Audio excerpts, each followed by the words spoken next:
Hello everybody, this is Philip Brocoum. I've been reading over Irving Chernev's book, Logical Chess Move by Move, and I came across a fantastic attacking game that I thought I'd share with you. It's between Tarrasch and Mieses from Berlin 1916. Tarrasch, of course, is one of the historical giants in chess history, and he shows us how it's done. He demolishes Mieses in 20 moves. So if you want to learn how to attack, this game is a prime example. Let me show you how he does it. The game starts with a French defense, so e4, e6, d4, d5, knight c3, d captures e, knight captures e4, knight d7, knight f3, knight f6, bishop d3, bishop e7, castles, knight captures e4, bishop captures e4, knight f6, and bishop d3. And we reach a very standard position. However, the very next move by black is the turning point of the whole game. He plays b6. The idea is to fianchetto his bishop on this nice long diagonal. The problem is that his king is still in the center, which makes that maneuver a bit premature. He should have waited one more move. Tarrasch jumps in with his knight to e5, and this prevents black from continuing with his plan. If black plays bishop b7, that allows white to play bishop b5 check, and now the king has to move to f8. This locks the rook in the corner on h8. It prevents the king from castling. It's just overall a very bad position for black. So he really can't do that. So before he plays bishop b7, he must castle, and that's what black does. Black castles, but then white can play knight c6, hitting both the queen and the bishop, which means that white is going to pick up the bishop pair, which is going to be a slight advantage in this open position. So the queen moves, and now, instead of directly taking the bishop with knight captures e7, white plays a Zwischenzug, an in-between move. He plays queen to f3 before taking the bishop. The point of this knight is to thwart black's plans of playing on the long diagonal.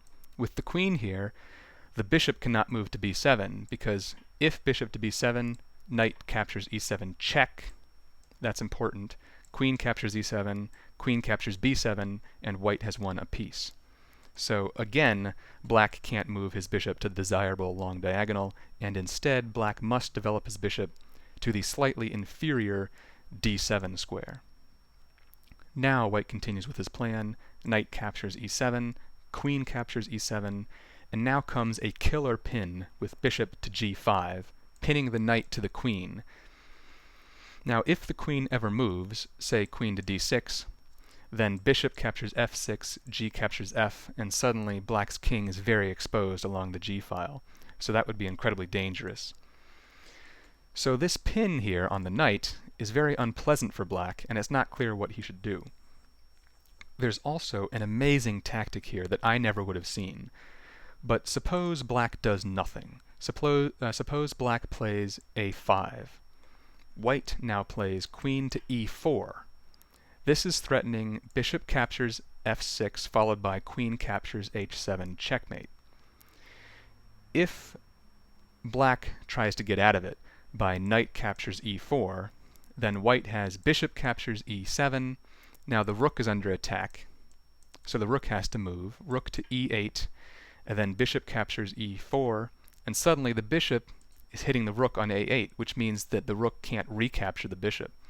So black here is either down a piece, or he's going to lose the exchange. Which is it's a tactic that I never would have seen, but it's something you have to be aware of. So in order to stop that, well, the best move by the computer is h6. This forces the bishop back, but it doesn't get rid of the pin, and it does weaken the squares on the king side. So black didn't really want to play that, although it might have been objectively the best move according to the computer. So instead, black plays rook to c8, getting his rook off of this diagonal so that tactic doesn't work anymore, and also preparing to push the pawn from c7 to c5 and break up white's center. So white activates his rook, and again there's a tactic here. Black cannot play c5 very easily, because after queen to h3, which again is threatening. Bishop captures f6, queen captures h7 mate. There's not really a defense that black can try here. If black does g6, then queen h4 is attacking the knight twice with both the queen and the bishop, so the king must move to g7 to defend. But then bishop h6 check skewers the king to the rook, and when the king moves, white wins the exchange. So white would be up material on that line. So what are some other possibilities after, say, c5, queen h3? Well, if after h6, bishop captures h6, g captures h6, queen captures h6, and you can see that there's a terrible threat of rook to e3 to g3, checkmate. And there's not going to be any good way to stop that. So again, here, c5 fails. So what to do instead? Black decides to activate his rook as well. Rook to e8. This also gives the king a square to move to if things get kind of tight.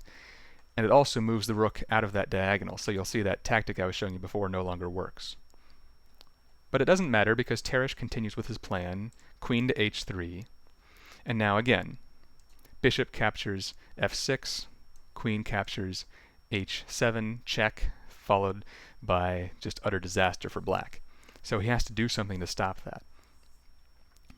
What about g6? Well, the tactic I showed you before doesn't work because now h4, attacking the knight twice again. But here, the king can move up to defend, and if after bishop to h6, the rook is no longer pinned. So the king moves, and there's no rook to take. So that tactic doesn't quite work. But there's another problem. Suppose g6, queen h4, king g7, now rook to e4, and the rook is going to go to f4 and attack the knight a third time, and there's no way the knight can be defended a third time. So that knight is going to be lost eventually. So g6 doesn't work. How about h6? Well, similarly as before, bishop captures h6, g captures h6, queen captures h6, and now again, how to prevent rook to e3 to g3, checkmate. Well, the only way to prevent checkmate is thanks to this square. Remember the rook moved, so now there's a square there. In this case, let me go back. Oh, here. Yeah, so in this case, queen captures h6. The queen can come to f8, protecting the square. But now, queen captures f6, and white is up 2 pawns. Black's king is very exposed, so it's just a lost position. And it's understandable why Mieses didn't want to play that. Okay, so what else in this position? Well, Mieses came up with queen to d6. And when I first saw that, I thought to myself, that's a really bad move. Why would anybody play that move? It allows bishop captures f6, g captures f6, and now queen captures h7 check. That looks really bad for black. But the reason I think, well, I asked myself, why would a grandmaster such as Mieses play such a bad move? And the answer, I think, is that, well, it's a practical one. So let me go back. Here, queen to d6. Why would that be played? I think it's a practical choice. When confronted with 2 possible moves, one which loses for sure, and another which might lose even worse, but it's a bit uncertain, the grandmaster will probably choose the uncertain move. I mean, at least there's hope that way. Mieses certainly didn't want to play h6.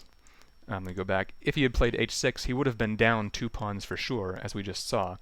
And he wouldn't want to have to try to defend that position. It's lost anyway, so he might as well try something else. And the something else that he tried was queen d6. And it's actually a bit trickier than I originally thought. If I was playing, I would be tempted to do this. I would play bishop captures f6, g captures f6, queen captures h7 check. But this is kind of bad because now king to f8, queen h6 check, king to e7, and suddenly the king has escaped. And it's completely protected by its own pawns, so white's attack has basically shriveled. And even worse, black has an attack now. Black's king is bearing down, the rooks are going to come over to these open files here, and suddenly black is going to be the one on the offensive. So that would have been a pretty bad continuation. In fact, if white does something silly, like tries to defend his pawn here, say c3, defending that pawn from the queen, well, that runs into rook h8, and suddenly the queen and the rook are both attacking the h2 pawn, which would lead to disaster if white allows that to be taken. Suddenly his king would be in a mating net. So this might even lose the queen. So that's kind of a tricky move. But Tarrasch didn't fall for that. Tarrasch came up with a little bit of finesse here, a move that I never would have seen. He plays, instead of taking on h7, Tarrasch plays queen to h6. The point of this move is that the king can't escape anymore because the queen is covering the escape square. And now there are two checkmate threats. One threat is from the bishop, and the other threat is from the rook coming into here. So let me show you both of those threats. Let me erase the arrows. So the first threat is a classic mating pattern. So suppose black takes the pawn on d4, so queen captures d4. The queen and the bishop form an excellent pair. Watch this. Bishop captures h7 check, king h8, bishop g6 check, king g8, queen h7 check, king f8, queen captures f7 checkmate. So that's a mating pattern that's good to know because it happens all the time. The queen and the bishop acting together like that. So that's one threat. The other threat is what to do about the rook coming up and checkmating, as I mentioned before. So Mieses parries the first threat as best he can. The only move, really. He plays f5, stopping the bishop from hitting the h7 pawn and leading to mate with the queen. So now Tarrasch plays rook to h3, coming with the second threat of checkmate along the g-file. So queen captures d4. This protects the important g7 square. So if, for example now, rook g3 check, the king can hide on h8, and there's no checkmate here with the queen because the queen is guarding it. It's still a horrible position for black, and it's still lost, but it's not lost quite as fast as what Tarrasch does. So again, Tarrasch shows off his finesse, and he plays c3. And now where is the queen supposed to go? The queen must stay on this diagonal, because otherwise he's going to get checkmated. So the queen can't go here, because the rook will take it. Queen can't go there, because the queen will take it. Queen can't go here, because then the rook will skewer it. So what if the queen goes in the corner? That's kind of the only move left. Then you have rook to g3 check. The queen must go in the way. Queen captures with checkmate. So actually in the game, Mieses resigned here after c3. The queen is going to be lost, or there's going to be checkmate. So that's the end of the game. The only real move is queen to g7, rook to g3, and the queen is lost, and the game is over. So I thought that was a very excellent attacking game that I'd share with you. Only 20 moves. It's unbelievable. The problem is, when I'm reading over these Grandmaster games, it all makes so much sense. It all seems so simple. Everything is logical. The threats are just there, and they're showing themselves. You know, every move follows logically from one to the next. And then when I sit down to play my own games, it's like I'm looking at a maze, and I have no idea where I'm going. I just wish things were as clear as these Grandmasters seem to see things. It's amazing when you watch a game like this. Anyway, thanks for watching. I hope you enjoyed the game. See you later.